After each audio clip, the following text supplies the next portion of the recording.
So in this class, I'm going to talk with you about the practical use of preposition. So first of all, we have to know the actual definition of preposition. What is preposition? Preposition একটি sentence বা বাক্যের অলংকার। অলংকার যেমন একজন মানুষের সৌন্দর্য বাড়িয়ে দেয়, তেমনি বাক্যে প্রেপোজিশন ব্যবহারের মাধ্যমে বাক্যের অর্থের সৌন্দর্য বেড়ে যায়। প্রে শব্দের অর্থ হচ্ছে পূর্বে, আর পজিশন শব্দ অর্থটা হচ্ছে অবস্থান। অর্থাৎ এই দুইটা ওয়ার্ডের অর্থ কি? পূর্বে অবস্থান। প্রি শব্দের অর্থ পূর্বে, আর পজিশন শব্দের অর্থ অবস্থান। অতএব যে ওয়ার্ড নাউন বা প্রোনাউনের পূর্বে বসে সেন্টেন্সের সাথে অন্য কোনো ওয়ার্ডের সম্পর্ক স্থাপন করে তাকে প্রিপোজিশন বলে। দেখেন আমি আবার বলছি, আগামী ক্লাস থেকে আমি স্পোকেনের সিরিজ শুরু করব। মেইন যে স্পোকেন ইংলিশ ক্লাস, সেই ক্লাসটা আমি শুরু করব। বাট ওইটা শুরু করতে গেলে ওর আগে প্রিপোজিশন সম্পর্কে একটু ক্লিয়ার কনসেপ্ট নিয়ে যাওয়া লাগবে। প্রিপোজিশনের ব্যবহারটা জেনে তারপর ওই জায়গাটাতে আমাদের হাত দিতে হবে, কারণ এটাকে আমার কমনলি ব্যবহার করতে হবে। তাই আমি যেটাই শিখতে চাই না কেন, তো সবাই হ্যাঁ ভার্বের ক্লাস নিব। ভার্বই তো সবই, যে স্পোকেন ইংলিশে যা কিছু আছে সবকিছুই ভার্বকে নিয়ে। ভার্ব দেখাবো, টেনশন করতে হবে না। তো দেখেন, হি গোস টু স্কুল, সেই স্কুলে যায়। এই স্কুল একটা অবজেক্ট বা এটা একটা নাউন। এর আগে আমার টু শব্দটা বসছে, অবজেক্ট না, এটা জাস্ট একটা নাউন, একটা এক্সটেনশন। একসঙ্গে ধরলে টু স্কুল একটা adverbial. We live on rice, এই রাইস এর আগে দেখেন অন বসছে। I come from UK, UK মানে ইউনাইটেড কিংডম। সো এটা একটা দেশের নাম, একটা নাউন, এর আগে ফ্রম বসছে। তো প্রেপোজিশন মূলত একটা সেন্টেন্সে বসে কোন জায়গায়? নাউন অথবা প্রোনাউনের পূর্বে। নাউন অথবা প্রোনাউনের পূর্বে যদি শব্দটা না বসে সেটা কখনোই প্রেপোজিশন হবে না। এখন এইখানে আমার দেখেন লেখা আছে প্রেপোজিশন ডিকশনারি। এটা যারা ফ্রি ক্লাস করছিলেন সেখানে আমি একবার দেখিয়েছিলাম, মনে হয় 6 বা 7 ফ্রি লাইভ ক্লাস। তো এখানে দেওয়া আছে, দেখেন আমি আরো ডিটেলসে বলবো। প্রেপোজিশন ডিকশনারি অর্থাৎ প্রেপোজিশন গুলোর অর্থটা কেমন। অ্যাকচুয়ালি প্রেপোজিশনের কোনো শব্দের নির্দিষ্ট কোনো অর্থ নেই, এটা এক একটা সিচুয়েশন, এক একটা সেন্স, রুল অনুযায়ী বসে। বাট ঠিক যে মিনিং গুলো এরা দিয়ে থাকে, বাট বা যে কারণে, যে জায়গাটাতে, যে বিষয়ের কারণে এটা বসে, সেই জিনিসটা আমি এখানে আগে আলোচনা করেছি। এটা আমি আগে একটু বোঝাবো। দেন এখানে প্রেপোজিশনের যে ব্যবহারগুলো আছে, এই ব্যবহারগুলো আমি আপনাদের এর পরে এটা নিয়ে আলোচনা করবো। এখানে 30টা প্রেপোজিশনের ডিটেলস ইউজ দেওয়া আছে, কোন জায়গাটাতে ঠিক কোন প্লেসে কোন প্রিপোজিশনটা বসে। এর মধ্যে থেকে 12 বা 13টাকে আবার আলাদা করা আছে যেগুলো মোস্ট ইম্পর্টেন্ট। অর্থাৎ 30টাও যদি মনে রাখতে না পারেন, এগুলো আবার সবাই মনে রাখতে পারে না। অ্যাটলিস্ট 12 বা 13টা খুব ভালোভাবে জানলে, যেগুলো কমনলি ইউজ হয় আপনার স্পোকেন বা রাইটিং যে জায়গাটা আছে, ভালোভাবে চালিয়ে যেতে পারবে। তো আগে একটু এই প্রিপোজিশন ডিকশনারি এই জায়গাটাতে আমি আসি। দেখেন, এই জায়গাটা একটু যদি বোঝার ট্রাই করেন, তাহলে পরে যে বিষয়গুলো আছে এটা বুঝতে অনেক বেশি সুবিধা হবে, অনেক সহজে এটা নিতে পারবেন।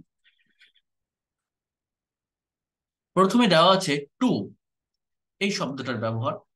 টু এর মানে হচ্ছে নির্দিষ্ট দিকে, প্রতি বা পর্যন্ত বোঝাতে টু প্রেপোজিশনটা বসে। কোথায় বসে? নির্দিষ্ট দিকে, প্রতি বা পর্যন্ত বোঝাতে আমাদের এই টু প্রেপোজিশনটা বসে। অর্থাৎ কোন একটা দিকে যাওয়া আসা বোঝাতে মোস্ট অফ দ্য টাইম কিন্তু এই টু বসে। কোন দিকে যাওয়া আসা বোঝাতে টু বসে। অর্থাৎ আমি বাজারে যাই, আই গো টু মার্কেট। সে স্কুলে যায়, হি গোস টু স্কুল। তারা শপিং এ যাচ্ছে, they are going to do shopping. So এই যে জায়গাটা, অর্থাৎ কোনো দিকে আসা যাওয়া বা কোনো কিছুর প্রতি পর্যন্ত বোঝাতে। কোনো কিছুর প্রতি বা পর্যন্ত মানে কি? কোনো কিছু প্রতি বা পর্যন্ত মানে হচ্ছে, আপনার মনে করেন আহ সে আমার কাছে আসে। এই যে কথাটা, একটা মানুষ আপনার কাছে আসে, তো এই যে জায়গাটায় আপনি বলতে পারেন হি কামস টু মি। অথবা আমি তার কাছে যাই, আই গো টু হিম। এই যে কোনো কিছুর প্রতি, কোনো একটা মানুষের কাছে আসা যাওয়া বোঝাতে, কোনো একটা দিকে যাওয়া আসা বোঝাতে এই টু শব্দটা বসে। এটা ডিটেলস ইউজ আছে, বাট মেইনলি এই জায়গাটাতেই বসে। এইটা ছাড়াও এখানে আরেকটা প্রেপোজিশন আছে, যদি একটু দেখেন তাহলে বুঝতে আরো বেশি সুবিধা হবে, সেটা হচ্ছে টুয়ার্ডস।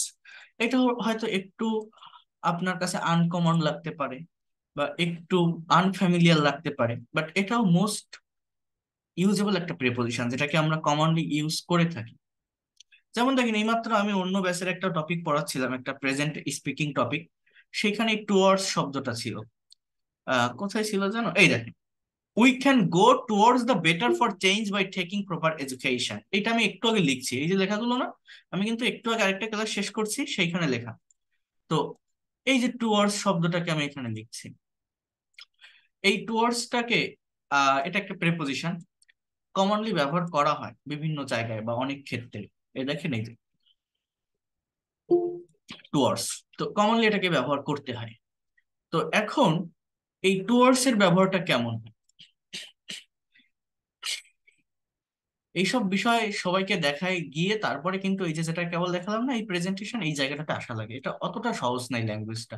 এই যেগুলো আমি লিখছি বা দেখাচ্ছি, একটা সময় আপনারাও এই জায়গায় আসবেন, এগুলো করবেন। কিন্তু একদিনে তো সব হবে না, পেইড কোর্স করছেন মানে একবারে যে সবকিছু পেয়ে যাবেন না, ধারাবাহিকভাবে ধীরে ধীরে আসতে হবে। এই সমস্ত জায়গাতেও আপনাদেরকে আমি নিয়ে আসবো, স্পিকিং করতে পারবেন। ধৈর্য হারালে হবে না, ধৈর্য ধরতে হবে, সবই পাবেন, বাট এক এক করে এগোতে হবে। তো দেখেন কি বলছে, টুয়ার্ডসটা হচ্ছে অনির্দিষ্ট কোনো গন্তব্য বোঝাতে বা লক্ষ্য অর্জন করা বোঝাতে এই টুয়ার্ডস প্রেপোজিশনটা বসে। অনির্দিষ্ট গন্তব্য বা লক্ষ্য অর্জন মানে কি? এই টু এর মতোই, টু মানে নির্দিষ্ট দিক বোঝায়, টুয়ার্ডস মানে অনির্দিষ্ট বা আনসার্টেন কোনো ডেস্টিনেশন বোঝায়। অর্থাৎ আপনার বাড়ির পাশে একটা বাজার আছে, এখন মনে করেন আপনি আপনার মাকে বলে যাচ্ছেন যে মা, আমি একটু বাজারে যাচ্ছি। তাহলে এই সেন্টেন্সটা আপনি মনে করেন এইভাবে বলছেন যে মাদার, আমি বাজারে যাচ্ছি। এটার ইংলিশ কি? কোন tense? Present continuous tense. So you can say that I am going to market. I am going to market, আমি বাজারে যাচ্ছি। এই যে মার্কেটের আগে আমরা টু প্রিপোজিশনটা বসালাম। এখন আপনি মনে করেন বাজারে যাচ্ছেন, বাট আপনি আপনার বাসা থেকে বের হয়েছেন, ঠিক বাজার পর্যন্ত আপনি যাবেন কিনা আপনি জানেন না বা বলতে পারছেন না, আপনি জাস্ট হাঁটতে হাঁটতে ওইদিকে যাচ্ছেন। তো এখন যদি আপনি বলেন যে আমি একটু বাজারের দিকে যাচ্ছি, আমরা এরকম বলি না? মনে করুন বাড়ির পাশে একটা খেলার মাঠ আছে, তো আমি একটু মাঠের দিকে যাচ্ছি, আমি একটু বাজারের দিকে যাচ্ছি, মানে জাস্ট বাসা থেকে বের হয়েছি, বাসায় বসে থাকতে ভালো লাগতেছে না, একটু ঘুরতে বের হয়েছি।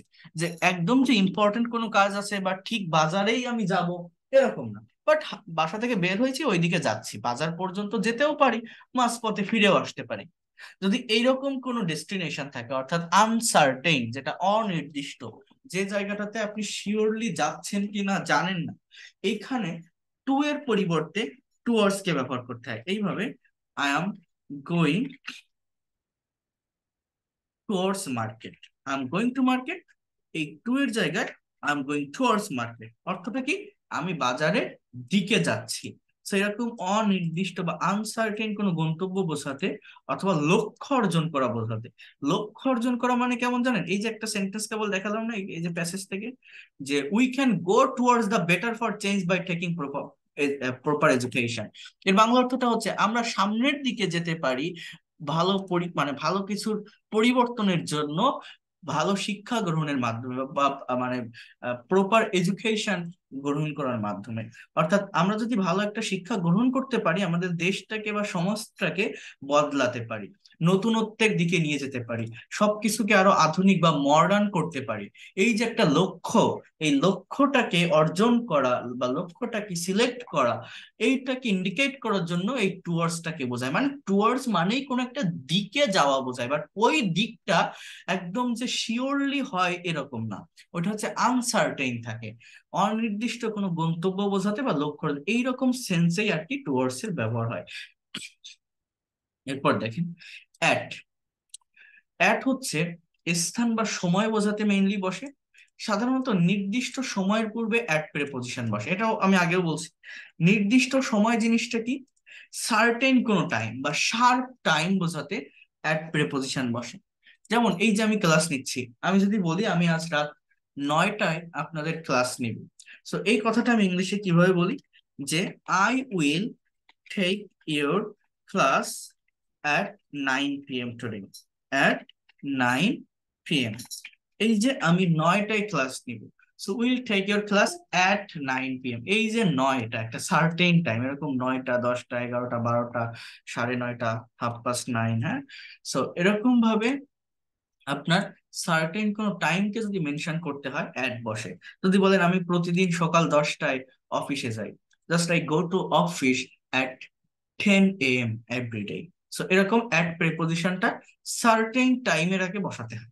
অথবা অ্যাট এর আরেকটা ব্যবহার হচ্ছে স্থান বা জায়গাকে বোঝানোর জন্য। কোন একটা প্লেস, এই প্লেসটা তুলনামূলক একটু ছোট জায়গা হয়। School, college, university, bank, office, আদালত, কোনো জেলা, উপজেলা, শহর, হ্যাঁ, গ্রাম, এরকম যে কোনো জায়গা বা ছোটখাটো জায়গাকে মেনশন করার জন্য অ্যাট প্রেপোজিশনটা বসে। জায়গার পূর্বে অ্যাট বসে। আমি যদি বলি সে এখন বাজারে আছে, just he lives at market now, or just he is at market now. Just he is at market now, সে এখন বাজারে। এই যে মার্কেট অর্থাৎ বাজার একটা জায়গা, এইটার আগে অ্যাট প্রেপোজিশন বসে। আমি এখন ট্রেন স্টেশনে আছি, I am at train station now. So এরকম অ্যাট বসে এই জায়গা বোঝাতে। এই অ্যাট এর সঙ্গে আরেকটা প্রেপোজিশন বসে, সেটা হচ্ছে ইন। বাট ইন শব্দটা তুলনামূলক বড় জায়গার আগে বসে। যে কোনো বড় জায়গার আগে ইন বসে। আবার এই ছোট জায়গার আগেও ইন বসতে পারে, বাট যদি নির্দিষ্ট করা হয়, অর্থাৎ এই জায়গাগুলোর আগে যদি দা বসানো হয় না, মনে করেন অ্যাট মার্কেট আপনি বললে এটা রাইট। আবার আপনি যদি বলেন সে এখন বাজারে আছে, he is in the market, এটাও বলা যায়। ইন বসালে ভিতরে একটা দা যুক্ত করতে হয়, দা, TAC, দা। অথবা আপনার এরকম যে কোনো জায়গার পূর্বে অ্যাট বসে, ইনটাকেও এখানে বসানো যায় যদি ভিতরে দা যুক্ত করা হয়। আর সাধারণত ইনটা কোনো বড় জায়গার আগে বসে। বড় জায়গা বলতে মনে করেন আমি বাংলাদেশে বাস করি, সে ইন্ডিয়াতে বাস করে। I lives, I lives in Bangladesh, in. আবার যদি দুটো জায়গার কম্পেয়ার করা থাকে একটা সেন্টেন্সের মধ্যে, তাহলে ছোটটার আগে অ্যাট, বড়টার আগে ইন। যেমন আমি বাংলাদেশে ঢাকায় বাস করি, তাহলে কি হবে? I live at Dhaka in Bangladesh. এরকম ভাবে প্লেসকে অর্থাৎ জায়গাকে ইন্ডিকেট করতে অ্যাট বা ইন প্রেপোজিশন বসে। আবার অ্যাট এর আরেকটা ব্যবহার কি বললাম, সার্টেন টাইমের পূর্বে অর্থাৎ নির্দিষ্ট সময়ের পূর্বে অ্যাট বসে। এই ইন কিন্তু মোস্ট পাওয়ারফুল একটা প্রেপোজিশন। এটার আরো ব্যবহার হচ্ছে মাস বা বছরের আগে ইন বসে। মাস অথবা বছর। মাস বা বছর কেমন? মনে করেন সে জানুয়ারি মাসে জন্মগ্রহণ করেছিল, just he was born in January, in January. এই যে মাসের আগে ইন বসে। অথবা সে 1995 সালে জন্মগ্রহণ করেছিল, just you can also say that, just you can also say that here he was born in 1995। He was, he was born, BORN, born in 1995। সে 1995 সালে জন্মগ্রহণ করেছিল। এরকম মাস বা বছরের আগে ইন প্রেপোজিশনটা আপনার বসে থাকে। কোথায় বললাম? মাস অথবা বছরের আগে। আবার ইনের আরেকটা ব্যবহার হচ্ছে কোনো বিষয় বা ভাষা বোঝাতেও ইন বসে। যেমন আমি যদি বলি আমি ইংরেজিতে কথা বলি, so I speak in English, আপনাকে এটা বলতে হবে, ইন ইংলিশ। অর্থাৎ কোনো বিষয় বা সাবজেক্ট বোঝাতেও। আমি ইকোনমিক্সে অনার্স করছি, এরকম যদি বলেন, just I am studying in economics, I am studying, you can also so that BSc in economics, in.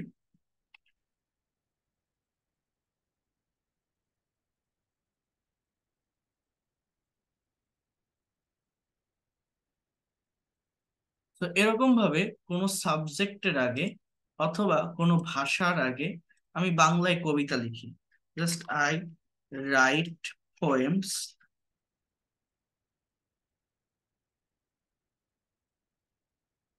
আমি বাংলায় কবিতা লিখি, I write poems in Bengali.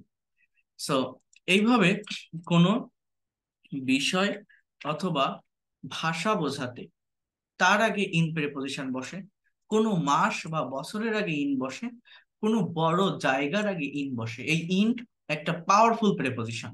আবারও বললাম, এগুলো আমি ধীরে সুস্থে বলছি, অনেক ভালোভাবে বলছি, সবাই একটু নেওয়ার চেষ্টা করেন। এটা কিন্তু কমনলি ব্যবহার করতে হবে, এবং এটা একদিনে হবে না, আপনার একদিনে করলে হবে না, এটাকে রেগুলার ওয়েতে চর্চা করতে হবে। এই ক্লাস শেষে রেকর্ড দেবো, সেই রেকর্ড গুলো ধারাবাহিকভাবে দেখতে হবে। এরপর দেখেন অ্যাবাউট মানে সম্পর্কে, এগুলো এক কথায় উত্তর আসে, এগুলো নিয়ে বেশি কথা বলার কিছু নেই। বিটুইন মানে দুইজন ব্যক্তির মধ্যে। বিটুইন জিনিসটা হচ্ছে দুইজনের মধ্যে কোনো কিছু বোঝাতে। অর্থাৎ আমি যদি বলি যে আপেলটা বা আমটা রহিম এবং করিমের মধ্যে ভাগ করে দাও, divide the mango between Rahim and Karim. এই যে বিটুইনটা এখানে বসে, বিটুইন মানে মধ্যে, রহিম অ্যান্ড করিম, রহিম এবং করিমের মধ্যে আপেলটা বা আমটা ভাগ করে দাও, divide the mango, divide the apple between Rahim and Karim. কিন্তু যদি দুইয়ের অধিক ব্যক্তি বা বস্তুর মধ্যে বোঝায় তখন এমন হয়। যেমন divide the mango among Rahim, Karim and Jasim. Divide the mango among Rahim, Karim and Jasim. Okay, divide the mango among Rahim, Karim and কি জসিম। এরকম জায়গাতে এমন বসে। যেমন এই যে দেখেন, এই প্র্যাকটিক্যাল মানে দেখেন এই প্রেপোজিশন, আমি এটা আপনাকে বলছি ঠিক আছে, বাট এটা যে একদিনে হবে, একদিনে সবকিছু বেড়ে নিয়ে নিতে পারবেন এরকম না। আমি যখন প্র্যাকটিক্যাল, আমার এখানে কিন্তু প্রচুর পরিমাণ প্র্যাকটিক্যাল প্যাসেজ রিডিং আছে, প্রচুর পরিমাণ ট্রান্সলেশন, স্পিকিং টেস্ট আছে। সেই সমস্ত জায়গা যখন আমি পড়াবো, এগুলোকে আমি আপনাকে স্মরণ করাই দিব যে দেখেন এইখানে এই প্রেপোজিশনটার ব্যবহার আছে, এটা এই জন্য আছে, এইটা এই জন্য আছে। যেমন দেখেন, এই যে একটা সেন্টেন্স আমি অ্যামং এর ব্যবহার করছি, এই যে অ্যামং। যেমন education promotes understanding among people.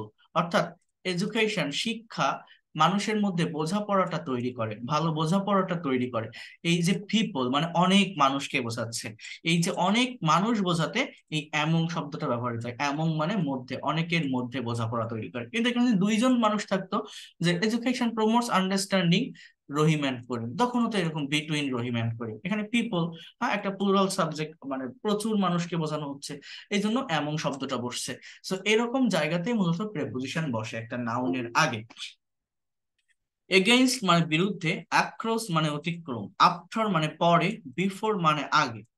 এরপর দেখেন অন, স্থির বস্তু স্পর্শ করে, এটা হচ্ছে উপরে বোঝাতে ব্যবহৃত হয়, উপরে বোঝাতে ব্যবহৃত হয়। এছাড়া কোনো বার বা তারিখের পূর্বে অন বসে। আচ্ছা, এই জিনিসটা আমি একটু আগে বলি, এটা আমি আগেও আপনাদেরকে দেখিয়েছি, আগেও বলছি, তারপরে আজকে আমি আরো ভালোভাবে বলি, খেয়াল করেন। আমাদের ইংলিশে শুধুমাত্র সময়টাকে মেনশন করার জন্য জাস্ট টাইম রিলেটেড তিনটা প্রেপোজিশন হয়। টাইম রিলেটেড রিলেটেড প্রেপোজিশন, এই টাইম রিলেটেড তিনটা প্রেপোজিশন আমার আছে, সেটা হচ্ছে অ্যাট, ইন, আর হচ্ছে এই অন। এই তিনটা প্রেপোজিশন দিয়ে যে কোনো সময়কে মেনশন করা হয় ইংলিশ ল্যাঙ্গুয়েজে। কি বললাম? এই তিনটা প্রেপোজিশন দিয়ে যে কোনো সময় বা টাইমকে ইংলিশে মেনশন করা হয়। সার্টেন টাইমের আগে অ্যাট বসে, যেটা এইমাত্র আপনাদের বললাম। মনে করেন আমি আজ রাত 9টায় ক্লাস নিব, ইংলিশে কিভাবে বলছি?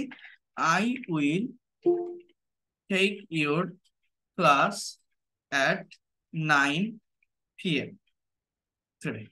I will take your class at 9 p.m. আমি রাত 9টায় ক্লাস নিব। I will take your class at 9 p.m.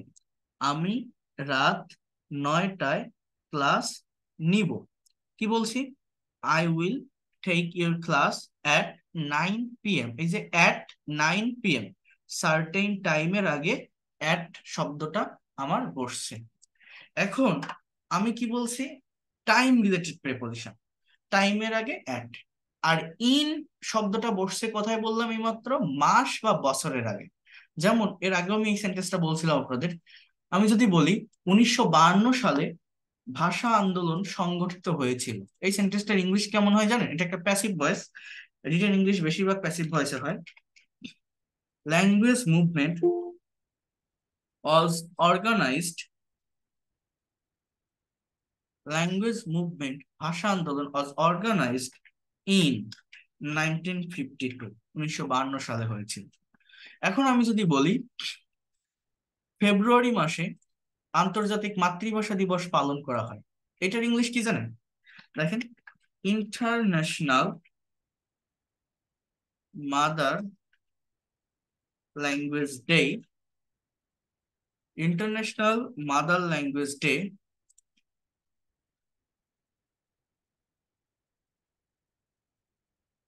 is observed in February। অর্থাৎ এই যে 1952 এই মাসের আগে আমার ইন প্রেপোজিশন বসছে, অথবা ইন ফেব্রুয়ারি সালের আগে ইন বসছে। কিন্তু যদি কোনো ডে অর ডেট থাকে, অর্থাৎ বার বা তারিখ, তাহলে আবার অন প্রেপোজিশন বসে। অর্থাৎ আমি যদি বলি 21শে ফেব্রুয়ারি আন্তর্জাতিক মাতৃভাষা দিবস পালন করা হয়, তাহলে আমাকে লিখতে হবে international mother language day is observed ইনের জায়গায় on 21 February, just on 21 February, 21শে ফেব্রুয়ারি, এরকম যে কোনো ডেট কে মেনশন করার জন্য। ঠিক আছে? যেমন আমি যদি বলি আগামী 17 মে তার জন্মদিন পালন করা হবে, তাহলে his birthday will be celebrated on 17 মে। অর্থাৎ এখানে অন প্রেপোজিশন বসে কোনো তারিখের আগে অথবা কোনো বার। আমি আগামী সোমবার তোমার কাছে আসব, I will come to you on Monday, just on next Monday or just on Monday. আমি আগামী রবিবার তার অফিসে যাব, I will go to her office on Sunday. So এরকম মাস, sorry, day or date, even শুধু এই ডে নয়, অ্যানিভার্সারি ডে, বার্থডে, এদের আগেও এই অন প্রিপোজিশন বসে। ডে অর ডেট এর আগে অন, মাস এবং সাল, I mean year and month, এর আগে ইন, আর সার্টেন টাইম বোঝালে এর আগে অ্যাট প্রেপোজিশন বসে। সার্টেন টাইম নির্দিষ্ট সময় বোঝালে অ্যাট বসে, মাস অথবা সালের আগে ইন বসে, আর ডেট অর ডে তারিখ বা বার এর আগে অন বসে। এই হচ্ছে টাইম রিলেটেড 3টা প্রেপোজিশন। বুঝতে পেরেছেন কিনা আমাকে জানান। কেউ কি বুঝতে পেরেছেন? জি জি স্যার, স্যার যদি যদি আমি যাবো তাহলে এটা কি হবে? হুম, কি বলবেন? স্যার যদি আপনার বইটা যদি তখন কি হবে রিভিশনটা? তাহলে ইন নেক্সট মান্থ বলতে হবে, ইন নেক্সট মান্থ। ঠিক আছে? এড বলবেন না, অ্যাট কেন বলবেন? অ্যাট কারণ সেটা আর একটু ভালো জায়গাকে মেনশন করার জন্য। টাইমের ক্ষেত্রে কি সলিউশন হবে স্যার? হ্যাঁ, কিসের জন্য? Uncertain time. না, আনসার্টেন টাইমে কি প্রিপোজিশন হবে? ওখানে তো জায়গাকে মেনশন, আনসার্টেন আবার কোনো টাইম হয়, টাইম বসাবো, তাহলে তো সার্টেনই হবে, আনসার্টেন কি হবে? আর আর বসাতে হলে কোনো জায়গাকে বলতে হবে। হ্যাঁ, তো এই যেটা বললাম এই হচ্ছে টাইম রিলেটেড প্রিপোজিশন। আবারও বলছি, সার্টেন কোনো টাইম যদি বসায়, অর্থাৎ স্যার নেক্সট মান্থ কেন হবে না? অ্যাট কেন ইন হবে? নেক্সট মান্থ কেন হবে? অ্যাট আর কেন গেট হবে? হবে। কথা বোঝেন না? অ্যাট বসে কোথায়? আমি কি বললাম? সার্টেইন একটা টাইম, একদম নির্দিষ্ট টাইম বলতে কোন টাইম? জাস্ট এই যে নিউমেরিক টাইম, 9টা 10টা 11টা 12টা 1টা 2টা 3টা 4টা, এর আগে অ্যাট বসতে পারে, অথবা জায়গাকে মেনশন করতে, প্লেসকে মেনশন করতে অ্যাট প্রেপোজিশনটা বসে। কথা কি বুঝতে পারছেন? প্লেসকে mention in in next month, এই মান্থ একটা বড় সময়, বড় সময়কে মেনশন করতে গেলে, বড় জায়গাকে মেনশন করতে গেলে অবশ্যই অবশ্যই ইন বসাতে হয়, অ্যাট না। কথা কি বুঝছেন? বড় সময়কে বা বড় জায়গাকে মেনশন করতে গেলে অবশ্যই কি বসাতে হয়? কি বসাতে হয়? হতে হয়। ইন বসাতে হয়। আর যদি তারিখ বা বার থাকে তাহলে অন বসাতে হবে। ওকে, সময় হলেই ইন আর সব সময় হলেই অন। হ্যাঁ, তো এই হচ্ছে শুধু টাইম রিলেটেড প্রেপোজিশন, কিন্তু এই প্রেপোজিশন কিন্তু আরো অনেক জায়গায় এই অ্যাট ইন অন অনেক সেন্সে বসে, বাট টাইমের ক্ষেত্রে মূলত এই সেন্স গুলো এরা দিয়ে থাকে। হ্যাঁ বলেন, কি প্রশ্ন? আমি যদি সেন্টেন্সটা এমন ভাবে করি যে আমি তোমার বাসায় 9টার দিকে যাব অথবা 9টার মধ্যে যাব, এটা কিন্তু সার্টেন টাইম না। এই যে জায়গাটা সেন্টেন্সটা সেম দেখেন, টাইম আসবে। দেখেন 9টার মধ্যে বা 9টায় যাব, এটা হচ্ছে আপনি উই দিনের ব্যবহার করতে পারেন। 9টার দিকে। I will go to your home within 9 PM, 9টার মধ্যে যাব, ঠিক আছে? অথবা ওকে, যদি বলি 9টার দিকে। ওখানেও আপনার এই অ্যাট প্রেপোজিশন বসাতে হবে। 9টা কি একটা টাইম না এটা? হ্যাঁ যাবে, অ্যারাউন্ড একটা প্রেপোজিশনের মধ্যে পড়ে, অ্যারাউন্ড একটা প্রেপোজিশনের মধ্যে পড়ে, বসানো যাবে না কেন? অবশ্যই যাবে, আপনার যদি সেন্সের সঙ্গে মিলে যায়। বুঝতে পারছেন? সেন্সের সঙ্গে মিলে গেলে যাবে। তো দেখেন, এখন বোঝার ট্রাই করেন যে জায়গাটার কথা আমি বলছি। এই যে প্রেপোজিশন গুলো এখানে বসে দেখছেন, আমি কি বলছি, শুধু এই সেন্স না, এরা কিন্তু আরো অনেকগুলো সেন্স দিয়ে থাকে। অনেকগুলো সেন্স দেয় মানে কি, মানে দেখেন এই অন, অ্যাবোভ এবং ওভার, মূলত অনের মানে কি বলেন তো? আমি তো বললাম যে অন বার বা তারিখের পূর্বে বসে, বাট আমরা কি জানি? অন মানে উপরে, এটাই জানি তো। ইন মানে মধ্যে, তাই না? অন মানে কি জানি? অন মানে উপরে। উপরে। অর্থাৎ এটার মেইন ব্যবহার কিন্তু উপরে বোঝাতে বসে। যেমন এই তিনটা প্রেপোজিশন দেখেন, এই তিনটাকে যদি একটু একসঙ্গে কম্পেয়ার করা হয়, অন, অ্যাবোভ অ্যান্ড ওভার, এই তিনটা প্রেপোজিশনেরই বাংলা অর্থ হচ্ছে উপরে। অন মানে উপরে, অ্যাবোভ মানে উপরে, ওভার মানে উপরে, বাট এদের একটা পার্থক্য আছে। অন হচ্ছে স্থির বস্তুকে স্পর্শ করে উপরে থাকা বোঝাতে বসে, অ্যাবোভ হচ্ছে স্থির বস্তুকে স্পর্শ না করে উপরে থাকা বোঝাতে বসে, আর ওভার হচ্ছে চলমান বস্তু স্পর্শ না করে উপরে থাকা বোঝাতে বসে। আবার ওভারের আরো ব্যবহার আছে, এটা ওই ইনের মতো একটা পাওয়ারফুল প্রেপোজিশন। সমগ্র অর্থে, কর্তৃত্ব আরোপ অর্থে বা বিপরীত পাশে বোঝাতে ওভার বসে। যেমন দেখেন, অনের ব্যবহারটা কেমন? আমার টেবিলের উপর একটা ল্যাপটপ আছে, so I can say that the laptop is on my table. এখানে আমার টেবিল আমার একটা অবজেক্ট, এর উপর ল্যাপটপটা আছে। সো এই যে ল্যাপটপটা টেবিলকে স্পর্শ করে আছে, এরকম অবজেক্টকে স্পর্শ করে কোনো কিছু থাকলে অনের ব্যবহার হয়। বা আমার টেবিলের উপর একটা মোবাইল আছে, the mobile is on my table. কিন্তু যদি এমন কোনো কিছু উপরে থাকে যেটা অবজেক্ট থেকে দূরে আছে কিন্তু স্থির অবস্থায় আছে, সেখানে ওভারের ব্যবহার হয়। যেমন আমার মাথার পরে একটা কারেন্টের বাল্ব আছে, একটা লাইট আছে, so I can say that the light is above my head. অর্থাৎ এই যে লাইটটা আছে সেটা ওই যে ওয়ালে, দেয়ালে লাগানো আছে, একদম আমার মাথার উপরে না। মানে আমার মাথার উপরে আছে বাট আমার মাথার সঙ্গে সেটা টাচ করে নেই, এখানে অবজেক্ট হচ্ছে আমার মাথা, head. So I can say that the light is above my head. যদি অবজেক্টকে স্পর্শ করে কোনো কিছু উপরে থাকে, লাইটটা তো মাথা থেকে অনেক দূরে, ওই দেয়ালের উপর লাগানো, ওইখানে স্থির অবস্থায় আছে, বা আমার মাথার উপর একটা এসি আছে, একটা সিলিং ফ্যান আছে, so the ceiling fan is above my head. ওইখানে সে একটা নির্দিষ্ট জায়গায় আছে। সো এরকম নির্দিষ্ট জায়গায় অবজেক্ট থেকে দূরে কোনো কিছু থাকলে, অবজেক্টকে স্পর্শ না করে অ্যাবভ এর ব্যবহার হয়। আর চলমান বস্তু হলে ওভার হয়, অবজেক্টকে স্পর্শ না করে একটা গতিশীল অবস্থায় থাকে। যেমন the plane is going over the land, এই প্লেনটা মাটির উপর দিয়ে চলে যাচ্ছে, আমার অবজেক্ট হচ্ছে মাটি, প্লেনটা আছে উপরে, সেখান থেকে একটা চলমান বা একটা গতিশীল অবস্থায় আছে, এইখানে ওভার বসে। কি বললাম? The plane is going over the land. আবার আমি যদি বলি পাখিগুলো গাছের উপর দিয়ে উড়ে যাচ্ছে, পাখি একটা চলন্ত, একটা উড়ন্ত অবস্থায় আছে, so the birds are flying over the tree. অর্থাৎ গাছটাকে স্পর্শ না করে আমি দেখতেছি গাছের উপর দিয়ে কিছু পাখি উড়ে চলে যাচ্ছে, so the birds are flying over the tree. The plane is going over the land, the boy is jumping over the world, ছেলেটা দেয়ালের উপর দিয়ে লাফ দিচ্ছে।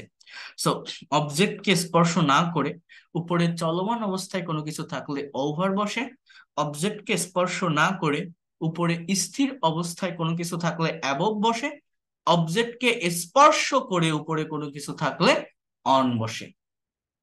এছাড়া ওভারের আরেকটা ব্যবহার হচ্ছে সমগ্র অর্থে। যেমন আমি যদি এরকম একটা কথা বলি, আমি সারা বিশ্ব ভ্রমণ করব, ইংলিশে কেমন হয় জানেন? I will travel all over the world. I will travel, আমি ভ্রমণ করব, অল ওভার দ্য ওয়ার্ল্ড, সারা বিশ্ব। কর্তৃত্ব আরোপ করতে বা বিপরীত পাশে বোঝাতেও ওভার বসে। কর্তৃত্ব আরোপ মানে কি জানেন? আমি যদি বলি সে আমার উপর অনেক বোঝা চাপিয়ে দিয়েছে, বা সে আমার উপর অনেক নির্দেশনা জারি করেছে, সে আমার উপরে অনেক নির্দেশনা জারি করেছে।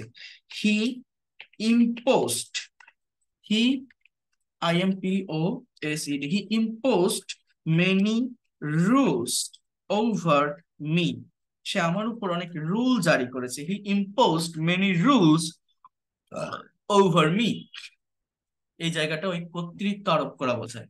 আবার বিপরীত পাশে বোঝাতে ওভার বসে। বিপরীত পাশে মানে কি জানেন? মনে করেন আপনি একটা জায়গায় থাকেন, আপনার বাড়ির সামনে একটা নদী আছে বা একটা খাল আছে, ক্যানাল বা একটা ব্রিজ আছে। সেই নদী, খাল বা ব্রিজের ওই পারে আপনার কিছু প্রতিবেশী আছে। এখন কেউ যদি আপনার কাছে এসে শোনে যে রহিমদের বাড়ি কোথায়, এখন রহিমের বাড়ি হচ্ছে নদীর ওই পার, তো আপনি বলছেন যে they live over the river, they live over the canal, or just they stay over the bridge, তারা ব্রিজের ওই পারে, নদীর ওই পারে থাকে, তারা ওই খালের ওই পার বাস করে। সো এরকম জায়গায় ওভার বসে, অর্থাৎ বিপরীত বা অন্য পাশে বসার ওভার বসে। এই ওভারটা একটা পাওয়ারফুল প্রিপজিশন, আবারও বলছি। এরপর দেখেন আন্ডার, কোনো কিছু নিচে বোঝাতে বা কারো চেয়ে বয়সে ছোট বোঝাতে আন্ডার, অবস্থান বা পদমর্যাদা বা গুণগত মানের দিক থেকে নিচে বোঝাতে বিলো, পিছনে বোঝাতে বিহাইন্ড বা এটাকে ব্রিটিশ ইংলিশে বাহাইন্ড বলে, বিয়ন্ড, নির্দিষ্ট সময় পর বা কল্পনার বাহিরে বা সামর্থ্যের বাহিরে বোঝাতে। আচ্ছা, এইটা নিয়ে একটু যদি বলি, এই বিয়ন্ডটা হচ্ছে, এটা একটা আনফ্যামিলিয়ার, কল্পনার বাহিরে বা সামর্থ্যের বাহিরে থাকা বোঝায়। যেমন আমি এটা আগেও বলছি, যেমন মনে করেন আপনি বাজারে একটা বাইক কিনতে যাবেন, এখন সেই বাইকের যে দাম, যে মূল্য বা প্রাইস, অত টাকা আপনার কাছে নেই, টাকায় কম পড়ে যাচ্ছে। এখন আপনি বাইকটা কিনতে চাচ্ছেন, তো আপনি এই মুহূর্তে বলছেন যে the price of this bike is beyond of my budget, এই বাইকের প্রাইসটা বা এই বাইকের মূল্যটা আমার বাজেটের বাইরে, আমার সাধ্যের বাইরে, আমার সীমানার বাইরে, আমার কাছে অত টাকা নেই। একটা দোকানে গেছেন একটা কাপড় কিনতে, পোশাক কিনতে, সো যে দাম সেটা আপনার কাছে নেই, so you can say that the price of this dress is beyond of my budget also, you can সে।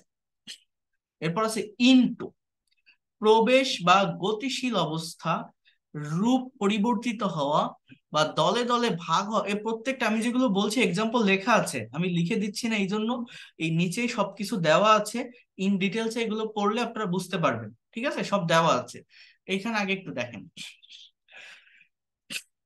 প্রবেশ বা গতিশীল অবস্থা বোঝাতে ইনটু বসে, অর্থাৎ বাইরে থেকে ভিতরে কোনো কিছু প্রবেশ করতেছে। The boy entered into the room, ছেলেটা রুমে প্রবেশ করলো। He is jumping into the river, সে নদীতে লাফ দিচ্ছে, অর্থাৎ বাইরে থেকে নদীর ভিতরে লাফায় পড়তেছে। এই যে একটা গতিশীল অবস্থায় বাইরে থেকে ভিতরে কোনো কিছু আসছে, অথবা ছেলেটা বাইরে থেকে ভিতরে ঢুকলো, অথবা মনে করেন আমি যদি বলি don't get into running train, অর্থাৎ চলন্ত ট্রেনে উঠো না। Don't get into running train, চলন্ত ট্রেনে উঠো না, এই যে জায়গাটা, এই যে গতিশীল একটা অবস্থায় বাইরে থেকে ভিতরে ঢোকা বা ওঠা, এই জায়গাটাতে ইনটু বসে। এছাড়া ইনটু এর আরেকটা ব্যবহার হচ্ছে রূপ পরিবর্তিত বা দলে দলে ভাগ হওয়া। এটাও আমি গত ক্লাসে, মানে প্রেপজিশন যখন ফ্রি ক্লাসগুলোতে নিয়েছিলাম, তখন একটু মজা করে বলছিলাম, মনে করেন বাংলাদেশে একটা রাজনৈতিক দল আছে, এই যে নতুন গণ অধিকার পরিষদ, ভিপি নূরের দল, যারা এই যে পলিটিক্স করেন বা খোঁজ রাখেন তারা চেনেন। সো এখন আমি যদি বলি যে এই গণ অধিকার পরিষদ দুইটা ভাগে ভাগ হয়ে গেছে, এই জায়গাটাতে ইনটু এর ব্যবহার হয়। Gono Odhikar Parishad has divided into two groups. কি বললাম? Into two groups. দেখেন কি লিখছি,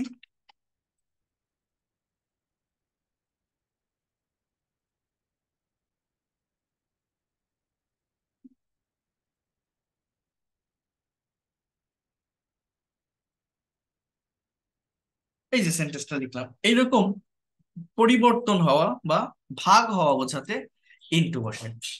এই যে আরেকটা দল আছে জাতীয় পার্টি, হুসাইন মোহাম্মদ এরশাদের দল, এরা মনে করেন তিনটা গ্রুপে ভাগ। একটা হচ্ছে বিদিশা এরশাদ, রওশন আরা এরশাদ, আবার আছে কি জানো, জি এম কাদের। তো এখন আমি যদি বলি যে জাতীয় party has divided into three groups, so এরকম ভাবে ইনটু প্রেপোজিশনটা দলে দলে ভাগ হওয়া বোঝাতে বসে। দে আর ডিভাইডেড, তারা বিভক্ত, ইনটু ফোর পার্টস আর four groups. Please divide the bread, এই রুটিটা ভাগ করো, ইনটু থ্রি পার্টস, তিনটা অংশে।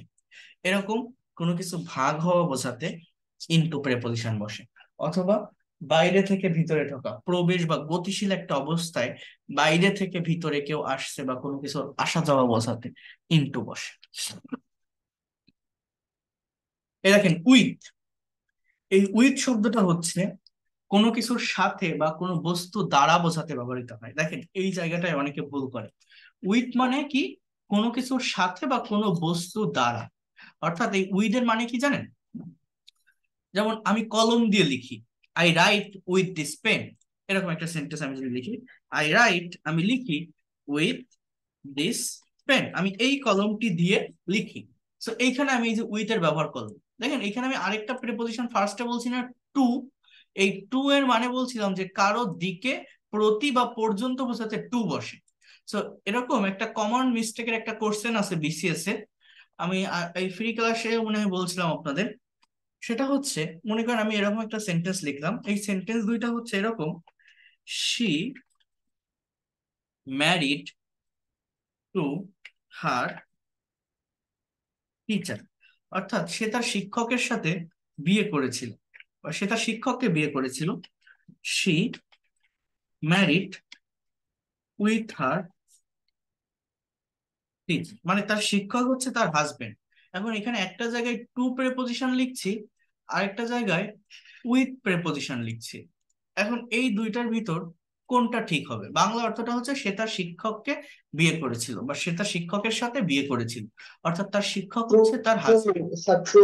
এটা So, এখানে এই টু হবে কেন বা উইথ হবে না কেন? আমি লাস্ট ক্লাসে আপনাদেরকে বলছিলাম, যখন আমি প্রেপোজিশনটা দেখাইছিলাম, সেটা হচ্ছে এখানে টু হচ্ছে কারো প্রতি বা পর্যন্ত বোঝাতে বসে। অর্থাৎ সে তার শিক্ষককে বিয়ে করেছে, অর্থাৎ তার শিক্ষকই তার হাজবেন্ড। কিন্তু বিষয়টা হচ্ছে এটাই হবে, আমি এটাই বোঝাতে চাচ্ছি। কিন্তু আমি যদি এখানে উইথ দিয়ে সেন্টেন্সটা লিখি, এর মানে হয়ে যায় সে তার শিক্ষকের সাথে বিয়ে করেছে। অর্থাৎ সাথে মানে সেও বিয়ে করেছে, আবার তার শিক্ষকও বিয়ে করেছে। অর্থাৎ সে হয়তো অন্য আরেকটা ছেলেকে বিয়ে করেছে, একই দিনে একই টাইমে তার শিক্ষক অন্য আরেকটা মেয়েকে বিয়ে করেছে। এই জন্য বলছি তার শিক্ষকের যেদিন বিয়ে হয়েছিল তারও সেই দিন বিয়ে হয়েছিল।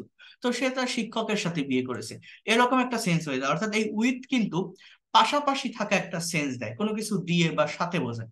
আর এই টু প্রেপোজিশনটা একদম ভিতরে ঢুকে যাওয়া, প্রতি বা কারো পর্যন্ত, এরকম একটা সেন্স দেয়। অর্থাৎ সে তার শিক্ষককে বিয়ে করেছে, অর্থাৎ শিক্ষকই তার হাজবেন্ড। এখানে কিন্তু টু হয়, উইথ না। এই সেন্স গুলো, এই ছোট ছোট খুঁটিনাটি বিষয়গুলো জানতে হয়, এটা অনেক কাজে লাগে।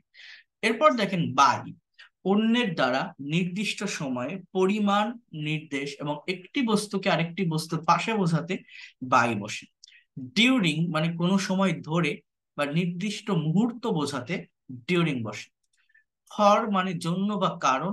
অফ, আচ্ছা এইখানে একটু খেয়াল করেন, এটা হচ্ছে ও ডাবল এফ, এ একটা অফ, আর এই অফ, ও এফ, এই দুটোর মধ্যে পার্থক্য হচ্ছে এই, আমরা বলি না দরজাটা অফ করো বা ক্লাসটা আজ অফ থাকবে, এই অফ মানে হচ্ছে এই ও ডাবল এফ, অর্থাৎ বন্ধ করা, মূল্য ছাড় অর্থে, বিচ্ছিন্ন অর্থে, কোনো কিছু থেকে পড়ে যাওয়া অর্থে অফ বসে। আর ও এফ, জাস্ট এইটা একটা এফ, এইটা এর অর্থ হচ্ছে এর, এর ষষ্ঠী বিভক্তি, কোনো কিছুর মালিকানায় থাকা, কোনো কিছুর অধিকারে কোনো কিছু থাকা বা পজেস করা অর্থে এই অফটা বসে। দেখেন এখানে একটা আছে উইদিন, নির্দিষ্ট সময়ের মধ্যে বা সার্টেইন টাইমের মধ্যে বোঝাতে উইদিন বসে। যেমন টুয়ার্ডস শব্দের ব্যবহার বলছিলাম না, মনে করেন আপনি বাজারে যাবেন, এখন ঠিক বাজার পর্যন্ত যাবেন কিনা বলতে পারছেন না, এখন আপনি আবার আপনার মাকে বলছেন যে মা আমি একটু বাজারের দিকে যাচ্ছি, সো আপনি কি বলছেন, I am going towards market, আমি একটু বাজারের দিকে যাচ্ছি। এখন আপনি যদি বলেন যে আমি 20 মিনিটের মধ্যে ফিরে আসবো, এই যে একটা সার্টেইন টাইমের মধ্যে কোনো কিছু করা বোঝাতে উইদিন প্রেপোজিশনটা বসে, যে I will come back, I will come back within 20 minutes, within 20 minutes. সো আমি বাজারের দিকে যাচ্ছি, I will come back within 20 minutes, এরকম সার্টেইন টাইমের মধ্যে কিছু করা। আমি স্কুলে যাচ্ছি, আমি 5টার মধ্যে ফিরে আসবো, I am going to school, I will come back within 5 p.m. সো এই জায়গাটাতে আপনি উইদিন প্রেপোজিশনটাকে বসাতে পারেন কোনো সার্টেইন টাইমের মধ্যে বা নির্দিষ্ট সময়ের মধ্যে কোনো কিছু করা বোঝাতে। উইদাউট ছাড়া বা ব্যতীত, যেমন we can not live without water, or fish can not live without water also. From থেকে বা হতে, এগুলো এক কথায় অ্যান্সার হয়, কঠিন কিছু না। তো এই যে পর্যন্ত আমি আপনাদের বললাম বা এই যেগুলো নিয়ে কথা বললাম, এগুলো হচ্ছে সব থেকে বেশি ব্যবহার হওয়া প্রেপোজিশন গুলো। আর এটা একদিনে কাভার হবে না, একবারে সবকিছু দেখতে গেলে হবে না, একটু একটু করে এগোতে হবে যতটুকু আপনারা নিতে পারেন। আমার উচিত ছিল এটা পড়ানোর আগে, যেহেতু গতকাল আমি ক্লাস নেইনি, এই ফাইলটা আমার দিয়ে দেওয়া উচিত ছিল আগে থেকে, তাহলে আপনি যদি নিজে একবার আগে একটু পড়তেন তাহলে বুঝতে সুবিধা হতো। এখন আপনার কাজ হচ্ছে এইখানে প্রত্যেকটা প্রেপোজিশনের ইন ডিটেলস এ ব্যবহারগুলো দেওয়া আছে, এবং এই ব্যবহারগুলো আপনি নিজে পড়বেন। এটা পড়ার জন্য কোনো টিচারের হেল্প নেওয়া লাগে না, আমি এই এখনই দিয়ে দিচ্ছি, এই ক্লাসটা শেষে আমি এটা পাঠিয়ে দিচ্ছি, সকালে না এখনই দিচ্ছি। আপনি কি করবেন, এই যে বিষয়গুলো বললাম অ্যাটলিস্ট তো বুঝতে পারছেন জিনিসগুলো কেমন কি, বোঝার পরে ক্লাস রেকর্ডটাও পেয়ে যাবেন। বাট এই যে লেখাগুলো আছে প্রত্যেকটা প্রিপজিশনের ব্যবহার, এখানে বাংলা দেওয়া আছে, ইংলিশ দেওয়া আছে, এটা টিচারের হেল্প নেওয়া লাগে না, নিজেই পারবেন। এটা আপনি নিজে যত চর্চা করবেন তত বেশি প্রিপজিশনের উপর আপনার দক্ষতা বা স্কিলটা আসবে। এটা একদিনে শেষ হওয়া জিনিস না। নেক্সট ক্লাস থেকে আমরা স্পোকেনের সিরিজ শুরু করব, বাট এই প্রেপোজিশনকে আমাদের একটু একটু একটু একটু করে প্রতিদিন দেখে যেতে হবে, এটার পাশাপাশি আমরা এটা করতে থাকবো। যেমন দেখেন এখানে 30টা প্রেপোজিশনের ব্যবহার দেওয়া আছে, আর এটা মানে আমি দেখাবো আপনাদের, বাট এটার জন্য টিচারের হেল্প নেওয়া লাগে না। আমি আবারও বলছি, এখানে বাংলাতেই লেখা আছে, আপনি পারবেন, একটু প্র্যাকটিস করতে হবে। যা বলার আমি অলরেডি এখানে বলে দিয়েছি। দেখেন, ছোট স্থান শহর বা জায়গার পূর্বে অ্যাট বসে, হি lives at Mirpur, he lives at Noakhali, এরকম সার্টেন প্লেস অর্থাৎ জায়গার আগে অ্যাট বসছে। নির্দিষ্ট সময় বোঝাতে অ্যাট বসে, I go to school at 9 p.m., he goes two university at 10 a.m.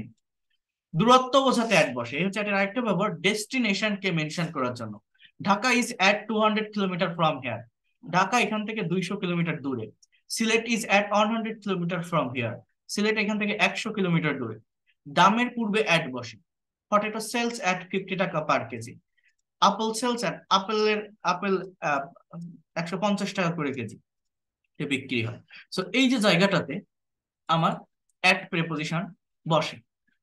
বয়স বোঝাতে অ্যাট বসে, he passed SSC at 16, he passed HSC at 18। এখন এই অ্যাড জিনিসটা কেমন জানেন, আমি যদি আপনাদের একটু হিন্ট দিই, এটা মানে নির্দিষ্ট কোনো রুলস নিয়ম বা কোনো রেগুলেশন না, বাট একটা বিষয় আমি বলি, most of the time numeric ওয়ার্ডের আগে অ্যাট প্রেপোজিশনটা বসে। মানে আপনি সব রুলস ভুলে যান, গিয়ে দেখেন তো, এই যে 9, 10, 200, 150, 150, 16, 18, এগুলো সব একটা নাম্বার না? এরকম most of the time numeric ওয়ার্ডের পূর্বে অ্যাট বসে। এটা জাস্ট একটা হিন্ট আপনাদের দিলাম, একটা সিকোয়েন্স বললাম, এটা কিন্তু কোনো রুলস না। মূলত অ্যাটের এই 5টা ব্যবহারই আছে, আমি আবারও বলছি, ছোট স্থান শহর বা জায়গার পূর্বে অ্যাট বসে এবং নির্দিষ্ট সময়ের আগে বসে, এই হচ্ছে মেইন দুইটা ব্যবহার। মেইনলি এই দুইটা অর্থেই ব্যবহার হয়।